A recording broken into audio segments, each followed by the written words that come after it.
Quiero decirles, hermanos, que hoy vamos a hablar un tema, hermano, interesante, y es que una iglesia que se entrega en amor por el Señor, será una iglesia que Dios usará para su gloria.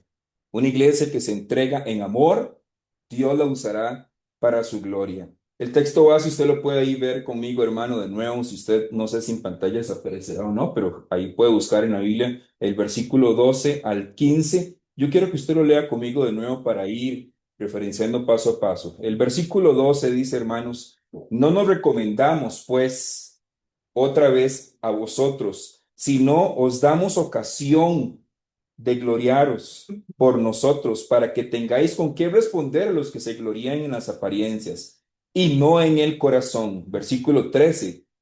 Porque si estamos locos es para Dios, y si somos cuerdos es para vosotros. Versículo 14. Porque el amor de Cristo nos constriñe, pensando esto, que si uno murió por todos, luego todos murieron, y por todos murió para que los que viven, ¿qué dice la Escritura, hermanos?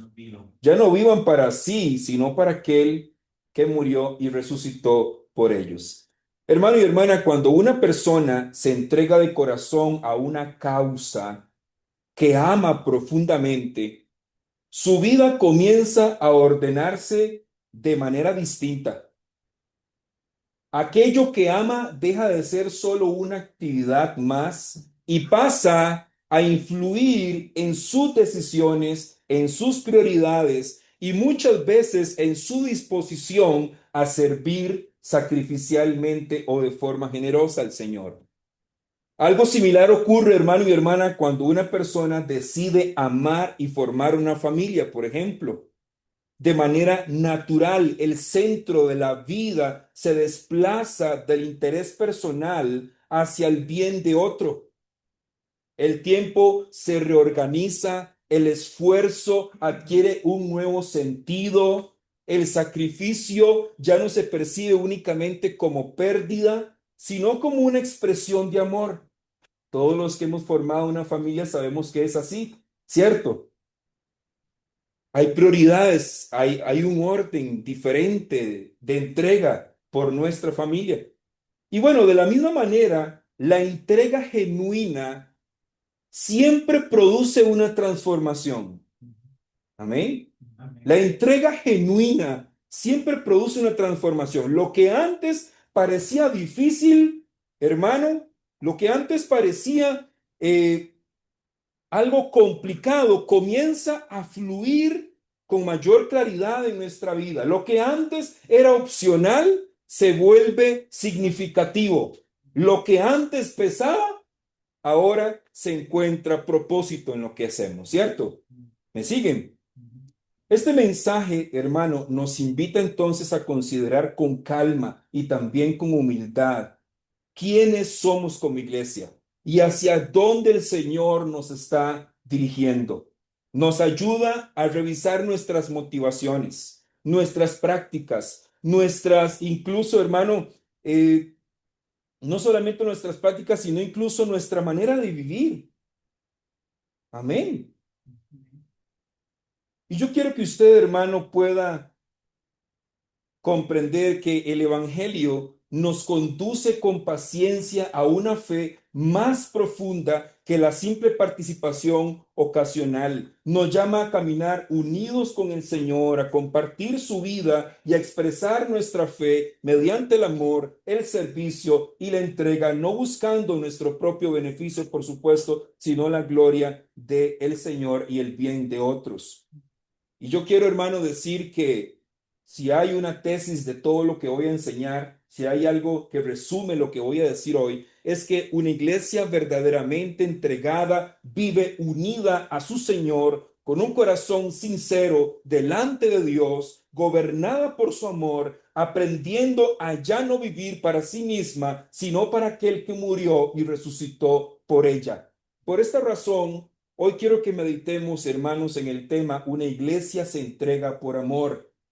Y en 2 Corintios capítulo 5 versículo 12 al 15 que leímos, encontraremos tres verdades, escuche por favor, tres verdades que nos ayudarán a comprender cómo luce una iglesia marcada por una entrega real hacia su Señor en amor. Tres verdades que nos ayudarán a comprender cómo luce una iglesia marcada por una entrega real a su Señor en amor. El primer punto, hermano, es una iglesia entregada no se gloría en las apariencias, sino en su Señor y en la entrega que damos hacia Él y hacia su iglesia. Y el punto número dos, una iglesia entregada vive gobernada por el amor a Cristo. Y el punto número tres, una iglesia entregada muere a sí misma para vivir para Cristo. Y quiero, hermano, dar un poco del contexto de donde se encuentra nuestro pasaje el día de hoy, ¿de acuerdo? Vamos a ir entonces un momento a comprender dónde están estos textos que hemos escogido para predicar hoy. Bueno, 2 Corintios capítulo 5, del 12 al 15, se encuentra en el centro de la defensa pastoral y teológica que el apóstol Pablo hace de su ministerio allá en Corinto. En los capítulos anteriores, por ejemplo, en el capítulo 4, verso 7 en adelante, incluso hasta el 5, capítulo 5 y el 13, Pablo ha explicado que el ministerio cristiano, escuche, se ejerce desde la debilidad humana, que el ministerio cristiano se ejerce desde nuestra debilidad en el Señor, quien es nuestra fortaleza, y es también sostenida por una esperanza eterna, y está el ministerio cristiano orientado a agradar a Dios y no buscar la aprobación humana. Eso es lo que Pablo está defendiendo. Falsos maestros están criticándole, ¿verdad? De que no es un falso, de que es un falso apóstol, de que ha sido inconstante, que dijo que iba a venir y no ha llegado. Y hay crítica, murmuración acerca del ministerio del apóstol Pablo. Y entonces, Pablo no busca acá la aprobación del hombre.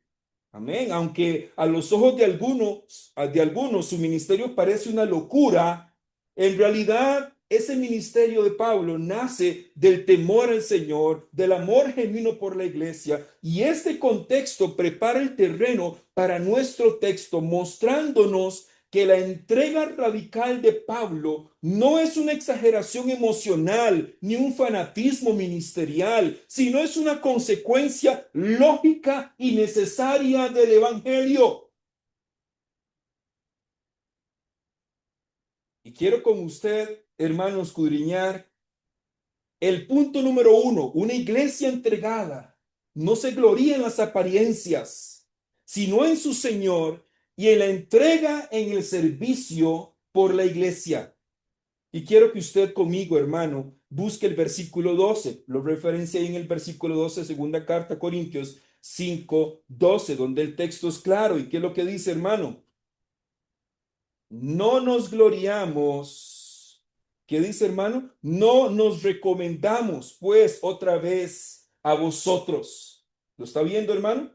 Pablo envía entonces esta carta para decir que él no necesita una referencia humana, que su carta son ellos mismos, la iglesia de Corinto, por la cual se entregó, por la cual trabajó para el Señor. Pablo comienza entonces, escuche por favor, aclarando que esta entrega que él hace no nace de un deseo de recomendarse a sí mismo, ni de construir una imagen ministerial atractiva a la iglesia en Corinto. Él no vive para impresionar a los hombres. Escuche, hermano. Pablo no vive para impresionar a los hombres, sino para honrar a Dios. Amén. Sino para honrar a Dios, incluso, hermano, desde lo más profundo de su corazón. Y por eso Pablo rechaza toda forma de autorrecomendación y confronta una espiritualidad centrada en la apariencia externa. Usted de nuevo ve ahí, hermano, cuando Pablo afirma, no nos recomendamos pues otra vez a vosotros. Pablo está aquí señalando que el verdadero ministerio no necesita una autopromoción, porque su legitimidad no proviene de un reconocimiento humano, sino de una vida rendida delante de Dios. Él no está buscando defensores de su imagen ante la iglesia en Corinto. Amén. Él está buscando creyentes capaces de discernir entre una gloria superficial y una fidelidad genuina. Aquí, hermano, se contraponen claramente dos formas de pensar. Escuche, por favor, de evaluarse. Pablo contrapone dos formas de pensamiento. El primero, una gloria externa. ¿A qué se refiere Pablo acá con una gloria externa? Bueno, Pablo habla acá de los que se apoyan en la imagen, se apoyan de su carisma, se apoyan de su elocuencia, se apoyan de su aceptación social. Esa es una gloria externa de la que Pablo dice, no participo. También la contraparte habla de una gloria interna. ¿A qué se refiere Pablo cuando habla de que no se gloría en las apariencias, sino en el corazón? Bueno, se refiere al carácter, a la fidelidad perseverante de un siervo de Dios, de una iglesia, a la sinceridad que tenemos nosotros delante de Dios. Ese es el verdadero currículum válido delante de su Señor.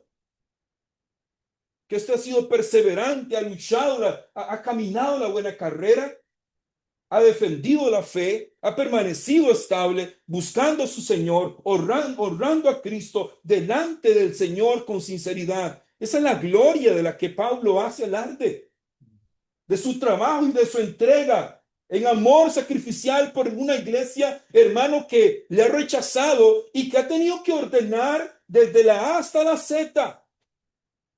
Se sabe bien que la carta a los Corintios es una carta exhortativa 100%, de corrección, división, orgullo, entre un sinfín de cosas que el apóstol Pablo corrige, hasta los dones del Espíritu Santo y otras cosas más. Pablo enseña que Dios no valida a su iglesia por cómo se presenta ante los hombres, sino por la integridad de su corazón delante de él. Una iglesia puede verse ordenada, puede verse exitosa, espiritualmente activa y aún así carecer de un amor sacrificial, de una entrega profunda, de una obediencia sincera al Evangelio. Lo que impresiona, hermano y hermana, a hombres no siempre agrada a su Señor. Ahora bien, amados hermanos y hermanas, la fidelidad al Evangelio inevitablemente entra en tensión con los criterios humanos del éxito. Lo que impresiona una vez más es la fidelidad que nosotros tenemos al Señor. Y vemos acá, hermano, que el apóstol Pablo reconoce con honestidad que para algunos su entrega al Señor, para algunos su entrega a servir a la iglesia, escuche, podía parecer excesiva o incluso locura. De hecho, el apóstol Pablo, vean por favor el versículo 13, Pablo en el verso 13, por favor, vean sus Biblias, dice, porque si estamos locos, es para Dios. Y si somos cuerdos, es para vosotros. Hermanos, recordemos que una iglesia entregada en amor no se gloría de las apariencias, sino en el corazón y en la entrega de su Señor a su iglesia. Y acá en Corinto, los falsos maestros y algunos que habían sido influenciados por ellos llegaron a considerar que Pablo actuaba como alguien que estaba fuera de sí, que estaba mal de la cabeza. Sin embargo, hermano, esta aparente desmesura nace de un espíritu, no de un espíritu impulsivo del apóstol Pablo, ni de una inmadurez emocional. O sea, lo que quiero decir es que la entrega apasionada del apóstol Pablo por Dios y por la iglesia, ¿verdad? No nace porque era un hombre impulsivo, ni porque era un hombre que estaba desordenado emocionalmente, no era que tenía inmadurez emocional y era impulsivo y invertía todo el tiempo que invirtió en la obra del Señor porque no tenía otra cosa más que hacer. No, hermano, no se trata de un hombre descontrolado, como lo veían otros que estaban fuera de sí. Si no vemos una vida profundamente gobernada por el amor de Dios y por un compromiso sincero con la iglesia del Señor. Cuando Pablo actúa con sobriedad, iglesia, Cuando el Pablo actúa ordenando a la iglesia, lo hace por amor al pueblo de Dios. ¿Me siguen todos? Lo hace por amor al pueblo de Dios, pero cuando él se entrega, hermano, de forma radical, lo hace también para la gloria de Dios. En ambos casos, el propósito es el mismo, que Cristo sea honrado y que la iglesia sea edificada, hermano. En Corinto, aquellos falsos maestros destacaban por su imagen, destacaban por su elocuencia, destacaban por sus credenciales visuales, buscando impresionar a personas. Pablo, en cambio, no se apoya en aquellos reconocimientos humanos, sino en una vida marcada por el sufrimiento, por la entrega, hermano, sacrificial y por un amor perseverante. Aunque para muchos eso era debilidad y poco atractivo, un ministerio refleja fidelidad e integridad delante de Dios y un profundo compromiso con Cristo, hermano, cuando es evidente que este particular, el ministerio del apóstol Pablo, hermano, es un hombre que trabaja arduamente para el Señor. Pablo en cierta ocasión dijo, hermano, que yo, dice el apóstol Pablo, he llenado todo del evangelio, pero no he sido yo, dice el Señor, ha sido la gracia de Dios en mí y he trabajado más que todo el resto de apóstoles. He trabajado más que los demás apóstoles. Esto es como cuando una casa, hermano, luce preciosa por fuera, hermano, pero sus cimientos son débiles, ¿verdad? Y termina cayéndose al final. En cambio, una construcción, aunque sea sencilla, hermanos, con fundamentos firmes, permanece. De la misma manera, una iglesia puede verse exitosa externamente, sin embargo, carece de una profundidad espiritual, de un amor sacrificial, de un servicio, hermano, que para otros puede ser llamado locura, pero delante de su Dios, delante de su Señor, es honrar a Cristo Jesús, es honrar el Evangelio, es una respuesta lógica al Evangelio. Si Cristo se entregó por mí, yo debo entregarme por Él. Sí. Hermano, este contraste nos muestra entonces, hermano, que Dios evalúa a su iglesia no por lo que se ve, sino por la solidez del corazón que sostiene la iglesia.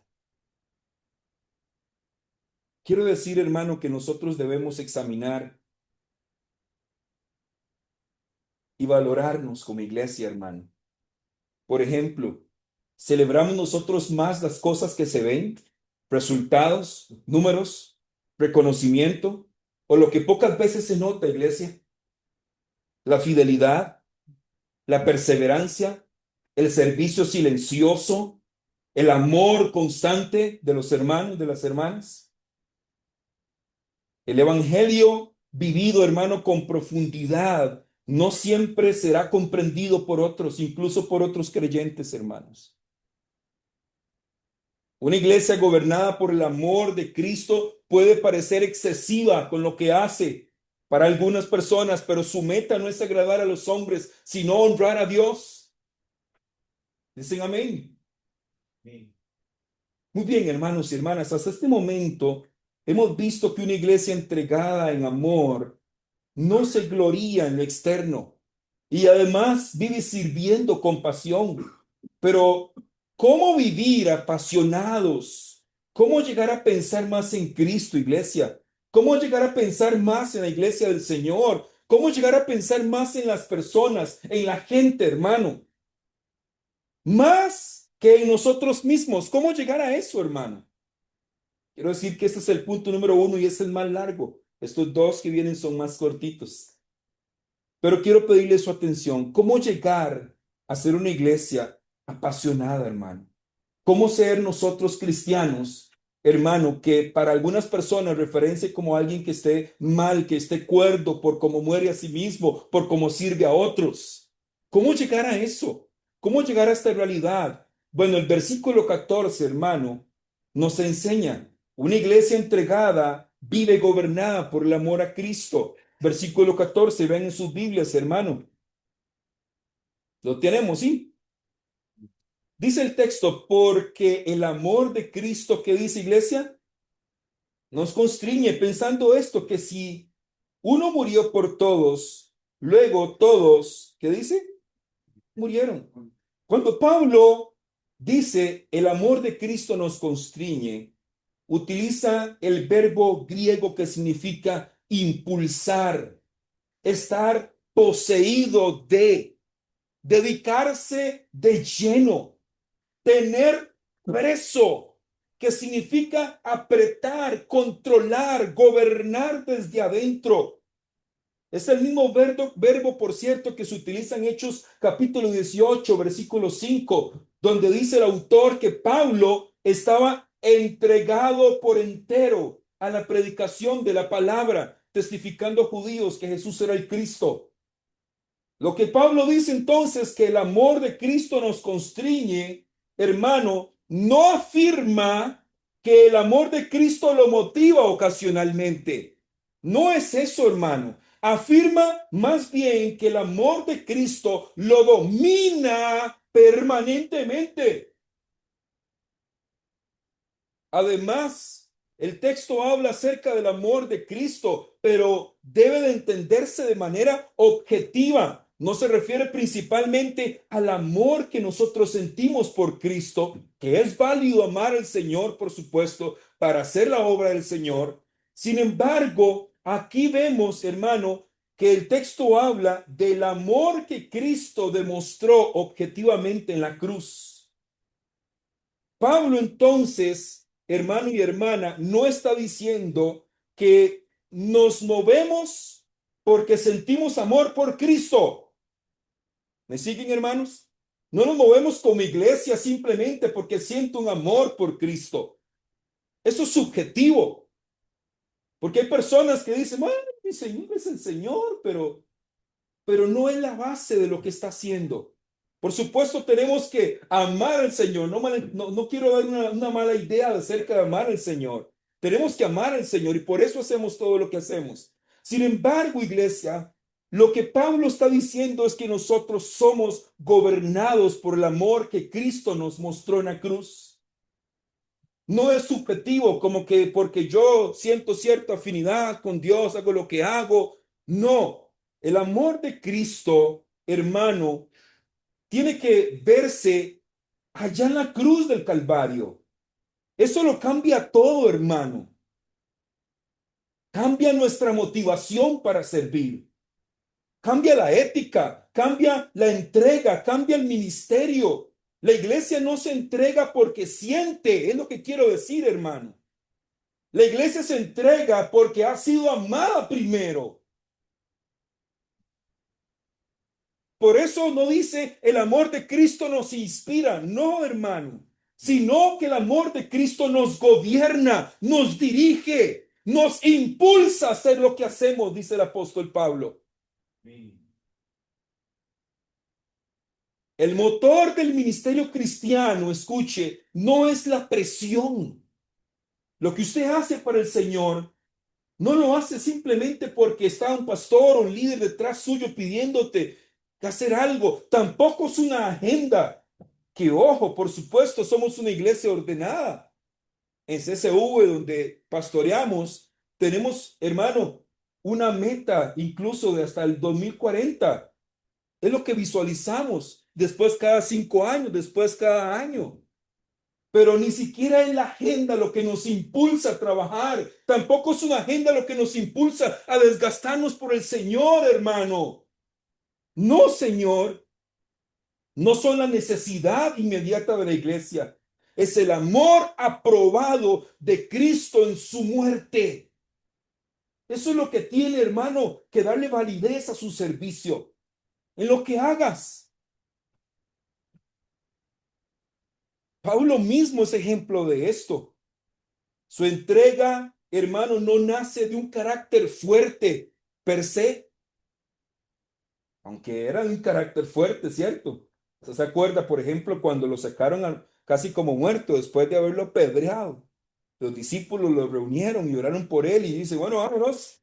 Es necesario que a través de muchas pruebas, que diversas pruebas, entremos al reino del Señor, levantémonos, vamos a consolidar, vamos a animar a los discípulos, vamos. Pero ni siquiera era por el carácter que él tenía. Él sirvió apasionadamente, hermano y hermana, porque Cristo murió por él. Por tanto, su vida ya no le pertenece.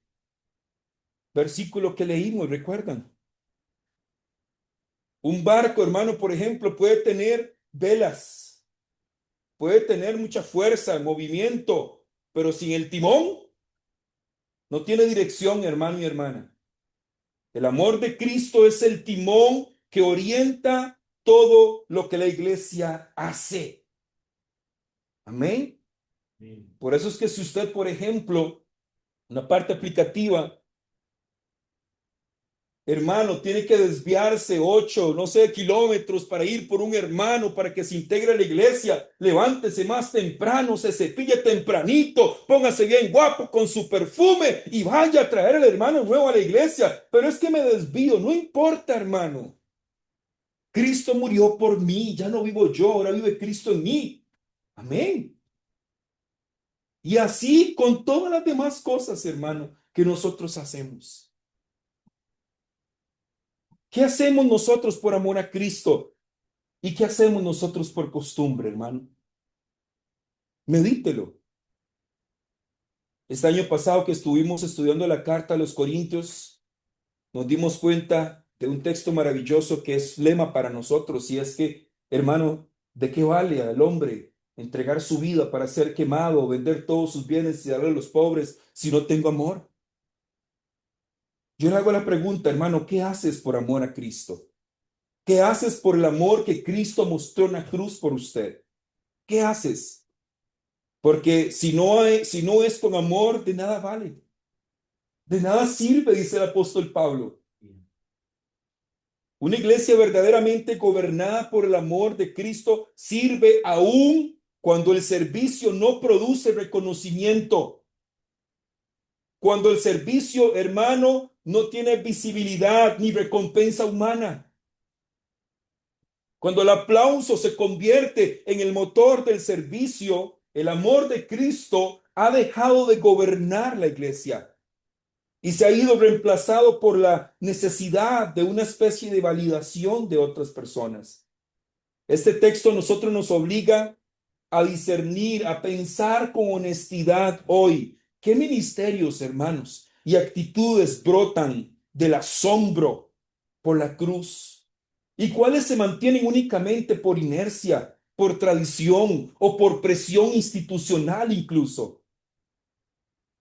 La costumbre, hermano, puede sostener actividades, pero solo el amor de Cristo sostiene una obediencia fiel en el creyente. Amén. Solo por tener un concepto claro, definido de lo que es Cristo en la cruz, es que yo puedo vivir apasionadamente el evangelio, aunque para otros sea locura. Dejar de vivir para mí mismo y pensar en Cristo y en otros no es una referencia tan aplausible en estos tiempos, hermanos. No lo es. Incluso es un mensaje totalmente impopular. Pero la iglesia, de alguna forma, es la mano de Dios en esta tierra. Dios obra por medio nuestro, por su misericordia, por su gracia, porque a Él le ha placido. Pero necesitamos, hermanos, pensar en estas verdades. Amén. El amor de Cristo entonces forma una iglesia con un carácter cruciforme. ¿Qué quiere decir? Un carácter que vea desde la cruz, un carácter, hermano, que vea el servicio desde la cruz de Cristo, así como Él lo vio.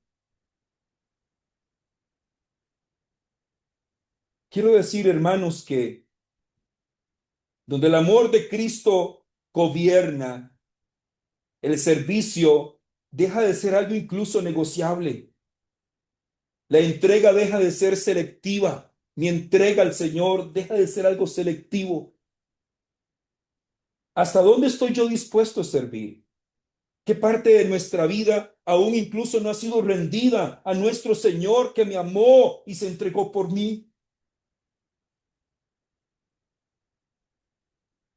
Entonces, hermano, haciendo un resumen, el punto número uno es que una iglesia entregada, hermano y hermana, no vive de la apariencia, vive de la sinceridad delante del Señor, amando al Señor y amando a la iglesia.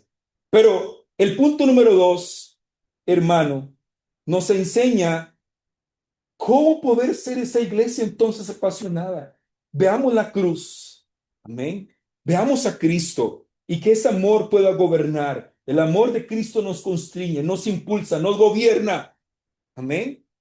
Y el punto número tres es una iglesia entregada, muere a sí misma para vivir para Cristo. Y esta es la parte, hermano, más aplicativa que yo quiero que nosotros pensemos. Una iglesia que se entrega al Señor en amor, muere para sí mismo, para vivir para Cristo y para otros. Vean conmigo el versículo 15, hermanos. ¿Qué dice el verso 15, iglesia? A ver, ¿lo tienen, sí? Ya no vivan para sí, sino para aquel que murió y desembarcó por ellos. Lindo, muchas gracias, hermana. Amén. Aquí Pablo, hermano, presenta una reorientación de la vida cristiana. Por favor, présteme mucha atención, que ya voy aterrizando. Aquí Pablo presenta una reorganización de toda la vida cristiana en ese texto. Escuchen, hermanos, Cristo no murió únicamente para perdonar nuestros pecados. Murió para cambiar el centro de nuestra existencia.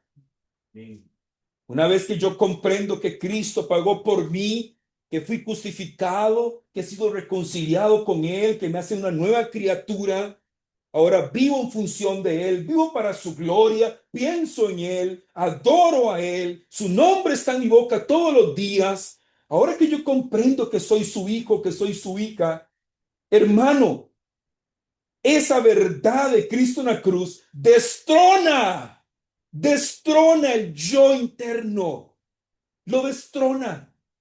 Él me perdonó, sí, pero ahora no solamente me perdonó, ahora quiere cambiar el centro de mi existencia. Quiere poner otro eje en el cual quiere que yo me desarrolle. Y es interesante, como lo dice el texto, hermano, ya no vivan para sí. ¿Lo leyeron? Para que ya no vivan para sí. ¿Y qué incluye ese texto? Incluye mis preferencias, iglesia amada. Incluye mis derechos muchas veces. Incluye muchas veces mi comodidad. Incluye incluso muchas veces mi agenda personal. Todas estas cosas tienen que ser reorganizadas en función de la gloria de Dios. Amén. Y esto muchas veces nos incomoda, nos choca de frente. Pero ser discípulo de Cristo es tomar su cruz cada día y seguirle a Él, negándose a sí mismo. Amén. El cristianismo bíblico no es Cristo añadido a mi vida. No es solo eso. Es mi vida rendida a Cristo. Amén. Cuando Pablo acá afirma, si uno murió por todos, luego todos murieron, y para que los que vivan ya no vivan para sí, Pablo está declarando acá con mucha claridad que Cristo murió para perdonar pecados, pero a su vez, cuando hemos muerto nosotros al pecado y resucitado con Cristo, la muerte de Cristo busca una vez más destronar el yo del creyente, como lo dice el texto que acabamos de leer. Y hermano, ¿qué más ejemplo que el de nuestro Señor Jesús?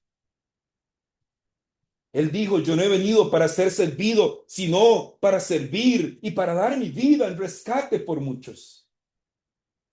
¿Qué más ejemplo que el de nuestro Señor de entrega, de muerte? ¿Usted recuerda, por ejemplo, el libro de Mateo, donde viene, por ejemplo, Pedro de frente a Cristo y le dice: Señor, en ninguna manera esto te acontezca. ¿Cómo se le ocurre? Previo a esta conversación, decía Cristo: es necesario que el Hijo del Hombre sea entregado en manos de los pecadores y ser muerto y que resucite el tercer día. Y Pedro le dice: usted está mal, Jesús. Un momento. ¿Cómo se le ocurre que usted va a dejarse, verdad, arrestar y que lo van a crucificar?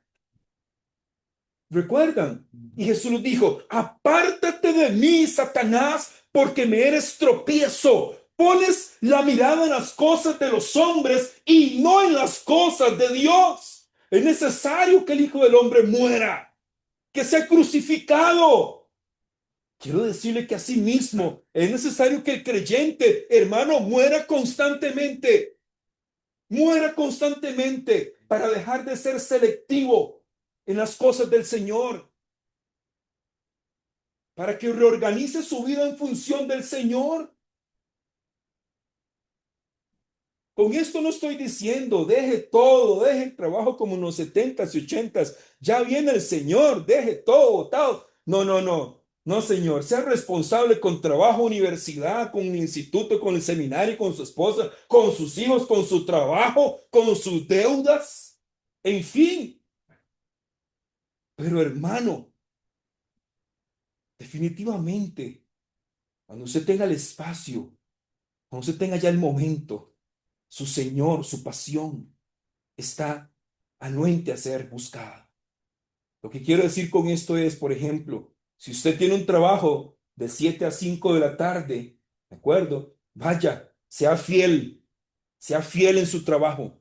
Pero cuando a las 5 de la tarde quedas libre, de ahí en adelante comienza tu pasión real. ¿Qué haces después cuando tienes libre? ¿Qué haces en tu casa cuando no tienes algo que hacer? ¿Qué haces, hermano?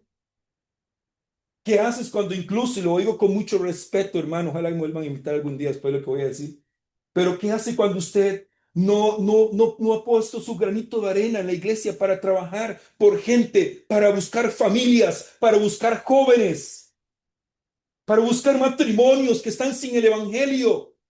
¿Qué piensas? ¿En qué te hace pensar? En que posiblemente estamos ensimismados, en que estamos viviendo para nosotros mismos y no para el Señor y para la iglesia de Cristo. Hemos reagendado nuestra agenda y prioridades de tal manera, con una estructura tan fuerte, en la que el Señor es un añadido más. El domingo, punto. Congrego, punto. Mi vida continúa. Pero piensa un poco más, hermano. Piensa un poco más. Piensa desde la cruz de Cristo. Un grano de trigo que no muere queda solo. Una iglesia que no muere a sí misma no dará fruto. Vivirá ensimismado, apacentándose en sí misma.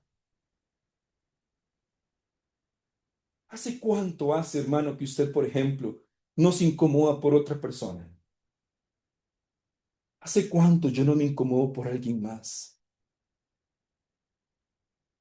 Una iglesia, hermano, que ha entendido la muerte de Cristo como el centro de su identidad, aprende a morir a sí misma de manera concreta y cotidianamente, hermano.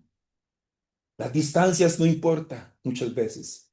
Muchas veces el horario no importa, en ocasiones no importa. Yo tengo 4 hijos, los pudieron ver, ¿verdad? Yo doy gloria a Jesús, solo un ejemplo rápido de esto. Muchas veces cuando mi hijo mayor, Saúl, eh, por ejemplo, venimos a la iglesia, terminamos el servicio, ¿verdad? Despedimos a los hermanos, nos quedamos en una reunión probablemente. Después decimos, ¿qué? ¿Quién invita al café? Y después vamos a una casa, donde un hermano, y compartimos un rato y amamos a la iglesia. Y son las 9, 10, 11 de la noche y mi hijo se monta el carro. Mi hijo se me acerca y me dice: papá, ¿y ahora qué? ¿Para dónde vamos? ¿Tiene una visita que hacer, papá? Dígame. Armas tomar el chiquito, hermano.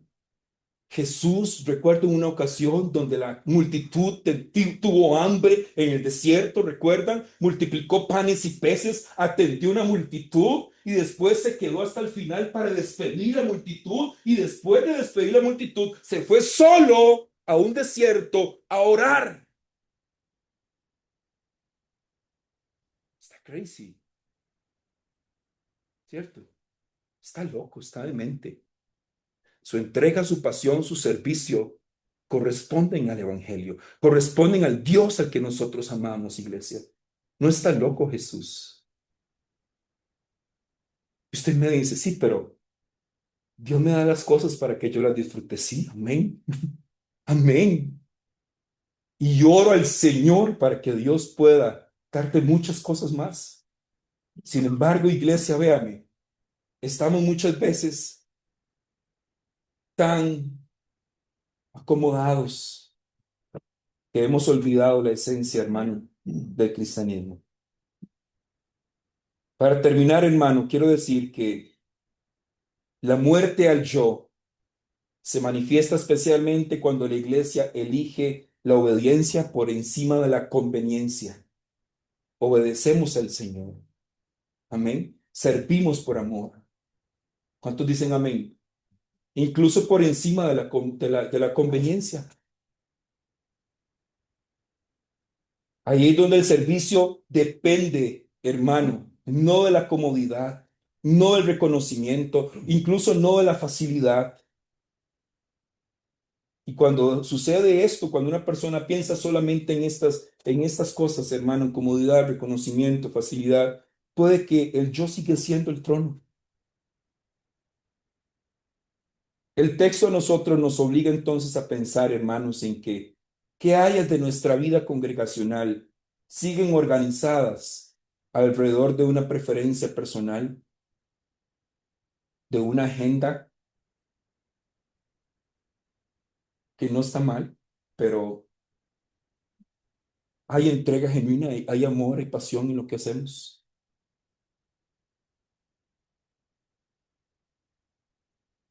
¿Qué estamos realmente nosotros dispuestos a soltar, muchos hermanos?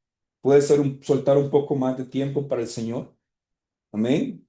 ¿Será que estamos dispuestos a soltar un poco más de recursos para el Señor?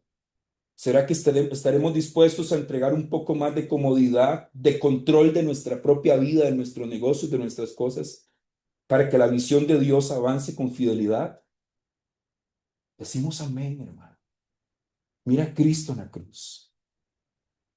Morir a nosotros mismos, hermanos, no empobrece a la iglesia y no la debilita. Lo contrario, la purifica en su misión y en su visión. La alinea al diseño por el cual fue creada, iglesia. Una iglesia crucificada con Cristo no pierde identidad. Amén. Se conforma más bien al propósito eterno de Dios. Quiero invitarle para que por favor usted se pueda poner de pie, hermano, para que el ejemplo que les traigo de todo lo que he dicho, hermanos, por ejemplo, la iglesia primitiva. Hermanos, sin templos, la iglesia primitiva sin templo como tal, sin poder político a favor, pero con una pasión imparable por anunciar a Cristo. ¿Amén? Una pasión sincera, entendida de su Señor, entendido de su evangelio. Un embajador, hermano, como nosotros que somos enviados, hablan el nombre del Rey. Y la iglesia, hermano, está aquí para que anuncie a Cristo crucificado y resucitado. Y para llevar este mensaje, hermano, a todo lugar posible, se requiere de algunos. Lo esencial es que todos en la iglesia podamos, hermano y hermana, morir a nosotros mismos y vivir para el Señor. He dicho entonces, hermano, que una iglesia se entrega por amor cuando no se gloría en las apariencias, sino en el corazón y en su Señor. Y ojo, y ama a su Señor en la iglesia. Número dos, una iglesia entregada vive gobernada por el amor de Cristo. Y número tres, una iglesia entregada muere a sí misma para vivir para Cristo. Oremos, hermanos. De esta manera cerramos. Padre, en el nombre de Jesús, en esta mañana damos gracias por tu palabra, Señor. Estos 3 versículos de 2 Corintios capítulo 5 muestran, Señor, de alguna manera a Cristo Jesús en su entrega total, buscando siempre la gloria del Padre, buscando siempre, Señor, edificar a los discípulos y siempre buscando, Señor, la salvación de los pueblos. Yo doy gracias, Señor, también por la vida del hermano Pablo, Señor, que nos muestras como ejemplo, como segundo ejemplo primario, Señor, dando su vida sacrificialmente, Señor, aunque fue objeto de burla, aunque no creían en él, aunque habían falsos maestros en la iglesia, Señor, aunque muchos en la iglesia pensaban mal de él estaba firme en que lo que hacía era para el Señor, era honesto para contigo. Gracias, Señor, por el apóstol también, porque nos enseña, Señor, que para algunos era locura y él dice, sí, aunque para ustedes es locura, es locura para con mi Dios, estoy cuerdo para con ustedes. Está bien, un poco de locura, si ustedes lo ven así, Corinto, pero necesitamos ver, Señor, en ellos una entrega apasionada, Señor, un amor sincero que los impulsó. El amor de Cristo nos constriñe, Señor, nos gobierna desde adentro. Dios, oro para que nos ayudes a movernos como iglesia. Señor, ministerialmente, ayúdanos a movernos como una iglesia entregada sacrificialmente bajo el poder del Espíritu Santo, bajo el poder de las Escrituras, Señor. Oramos no por hombres y mujeres impulsadas, Señor, por un tema de carisma, de algo emocional simplemente, sino de algo genuino, un carácter, Señor, cruciforme, donde Cristo, Señor, es el Señor de nuestras vidas y nosotros somos responsables de llevar el Evangelio, Señor.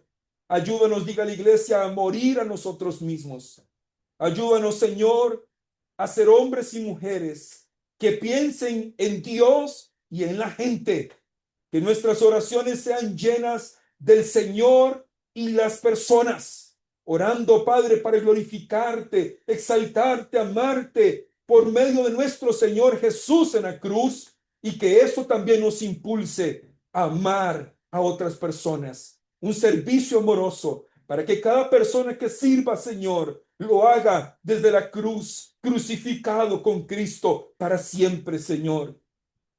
Gracias, Padre Celestial, por este tiempo que nos permitiste compartir tu palabra, Señor. Ayúdanos a guardar el mensaje y aplícalo en nuestros corazones, en nuestras vidas, Señor. Te lo pido en el nombre maravilloso de nuestro Señor y Salvador Jesucristo, Señor. Gracias por tu pueblo. Bendice tu iglesia, Señor. Bendice sus proyectos. Bendice su agenda. Bendice todo, Señor, para la gloria de tu nombre, Señor. En el nombre de Jesús decimos amén y amén. Gloria a Jesús. Hermosa palabra y la manera en que el Señor nos confronta. Definitivamente todos podemos crecer en nuestra entrega al Señor por amor. Y todos necesitamos crecer y permanecer y ser constantes en esa muerte a nosotros mismos. De hecho, vamos a pasar a ministrar la cena del Señor, pero algunas de las cosas que yo recordaba es que esa noche que Jesús fue entregado, esa noche que Jesús compartió este momento con sus discípulos, el Evangelio de Juan presenta esa noche recordando que Jesús había amado a los suyos y los amó hasta el fin. No hay mayor muestra de amor, como el pastor mencionaba, que la entrega de Cristo por nosotros. Y esa entrega de alguna manera fue tipificada en la cena del Señor. O sea, Él dijo, este es mi cuerpo que entrego por vosotros. Esta es mi sangre que entrego para salvar. Y nos hace recordar la muerte del Señor, pero hoy el pasaje y el mensaje de hoy nos da una nueva luz, porque no solo es un anuncio de la muerte, sino de la muerte de Él, sino también de la nuestra. Porque si Él murió por todos, entonces todos murieron. Y si Él murió, es para que nosotros también muramos. Meditemos en un momento aquellas cosas a las que el Señor nos está llamando a morir. Hay deseos, hay ambiciones, hay apegos. El Señor nos está llamando a morir. Hay cosas del pasado que el Señor nos está llamando a morir.